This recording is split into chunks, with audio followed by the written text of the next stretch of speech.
Hello dear students, welcome to the online education of class 7 science. Dear students, in the previous class I was discussing about the lesson transportation in animals and plants. So in that lesson we have discussed about the transportation which takes place in animals. Okay, so in that we have discussed about the circulatory system, about the types of vessels of the blood, and then we discussed about the heart and its mechanism, its functioning. Okay, then we also discussed about the excretory system. Okay, and finally we discussed about the transportation in plants. In that we have discussed about the two kinds of vascular bundles, that is vascular tissues we call it, that is xylem tissue and phloem tissue, and their functions. Okay, so regarding this we have discussed in the previous class. So we have completed the lesson. So in today's class, let me explain the exercise part of the lesson, transportation in animals and plants. Okay, so let's go for the question number 1, that is match the structures given in column 1 with their functions given in column 2. Okay, so in column 1 they have given the structures of the plant.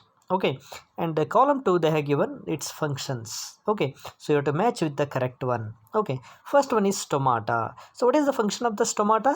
Yes, all of you go through the options given in column 2, A, B, C, D, E. So in that, when you go through that, you will come to know that the stomata does the function of transpiration. Yes, I explained you the process of losing the water in the form of vapor through the stomata is called transpiration. So stomata, the function is transpiration. So next one is xylem. So what does the xylem do? So xylem perform the function of transportation of food. Okay, so whatever the transportation of water. So whatever the water and minerals which are absorbed through the roots, so that is conducted to the upper parts of the plant through the tissue called xylem tissue. Okay, transportation of water. So next one is root hairs. So what is the function of root hairs? The function of root hairs is to absorb the water. Okay, absorption of water from the soil. Okay, to the upper parts of the plant.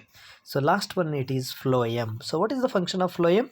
So its function is to transport the food, whatever the food prepared in the leaves, no, so that prepared food has to be transported to each and every part of the cell of a plant body. So that will be done through the phloem. So now match the following has been completed. Now let's go for the question number 2, that is fill in the blanks. Okay, so let's see the question answer, the fill in the blanks statements. The blood from the heart is transported to all the parts of the body by the dash. Okay, the blood from the heart, so whatever the blood from the heart, it is transported to every part of the body, all parts of the body, by the dash part of the circulatory system. Which part?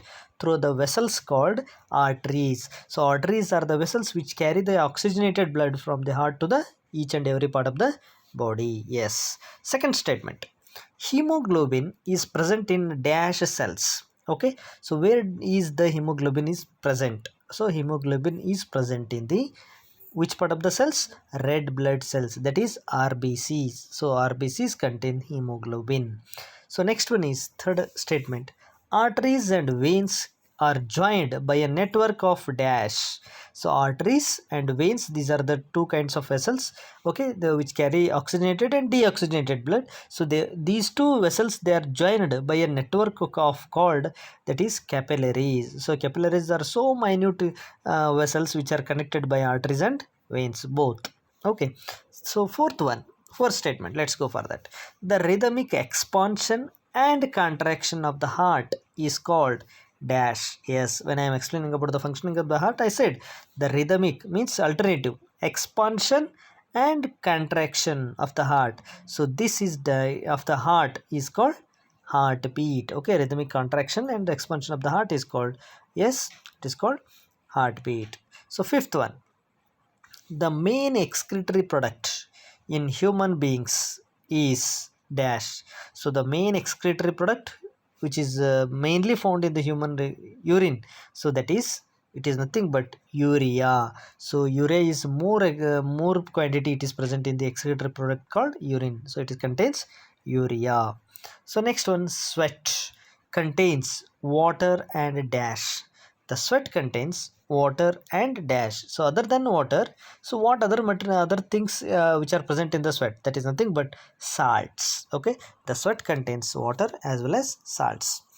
Next one, seventh one, Kidneys eliminate the waste materials in the liquid form. Okay, our kidneys, they purify and they eliminate the waste materials in the liquid form, that is called as urine. Okay, that eliminated waste material, it is called as liquid, is called as urine. So last one, eighth one, the water reaches the greater heights of the tree. It reaches very great heights in the trees. It is because of the suction pull caused by the transpiration. See, when the transpiration takes place, the suction pull is formed, okay, in the leaves. So that leads to the what, the reaching of water to the greater heights in the plants. So dear students, we have completed the fill in the blanks and match the following part in this today's class, and let me continue the remaining part of the lesson in the next class. Thank you and have a nice day.